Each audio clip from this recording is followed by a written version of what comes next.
అపోస్తలుడైన పౌలు హెబ్రీలకు రాసిన పత్రిక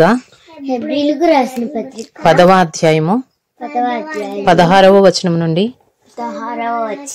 23వ వచనం వరకు. ఎలాగనగా ఆ దినములైన తరువాత నేను వారితో చేయబో నిబంధన ఇదే, నా ధర్మ విధులను వారి హృదయమునందుంచి వారి మనసు మీద వాటిని వ్రాయుదును అని చెప్పిన తరువాత వారి పాపములను వారి అక్రమములను ఇకను ఎన్నటికిని జ్ఞాపకము చేసుకొనును అని ప్రభువు చెప్పుచున్నాడు. వీటి క్షమాపణ ఎక్కడ కలుగునో అక్కడ పాప పరిహారార్థ బలి ఇకను ఎన్నడూనూ ఉండదు. సహోదరులరా, యేసు మన కొరకు ప్రతిష్ఠించిన మార్గమున అనగా నూతనమైనదియో జీవము గలదియో ఆయన శరీరము అను తెర ద్వారా ఏర్పరచబడినదియో నైన మార్గమున ఆయన రక్తము వలన పరిశుద్ధ స్థలమునందు ప్రవేశించుటకు మనకు ధైర్యము కలిగి ఉన్నది గనుకను దేవుని ఇంటిపైన మనకు గొప్ప యాజకుడు ఉన్నాడు గనుకను మనస్సాక్షికి కల్మషము తోచుకున్నట్లు ప్రోక్షింపబడిన హృదయములు గలవారమును నిర్మలమైన ఉదకముతో స్నానము చేసిన శరీరములు గలవారమునయుండి విశ్వాస విషయములో సంపూర్ణ నిశ్చయత కలిగి యథార్థమైన హృదయముతో మనము దేవుని సన్నిధానమునకు చేరుదుము. వాగ్దానము చేసిన వాడు నమ్మదగిన వాడు గనుక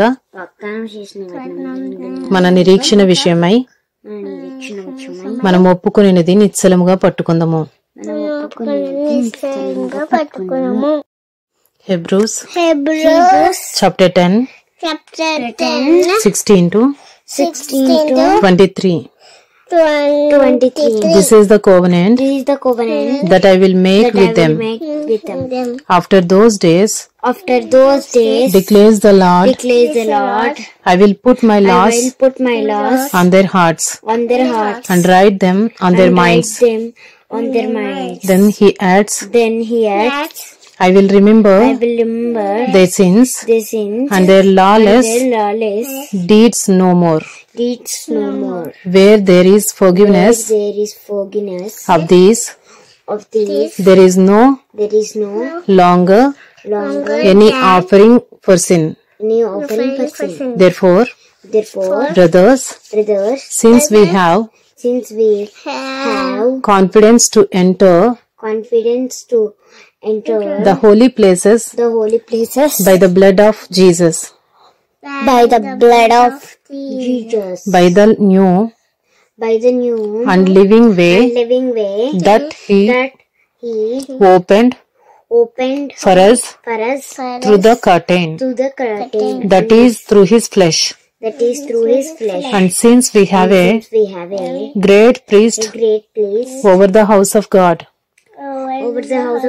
let us draw near with a true heart in full assurance of faith, with our hearts sprinkled clean from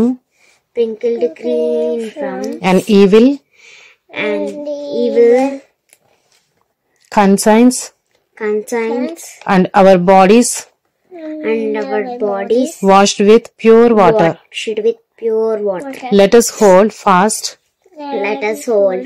the confession of our hope without wavering. For he who promised is faithful.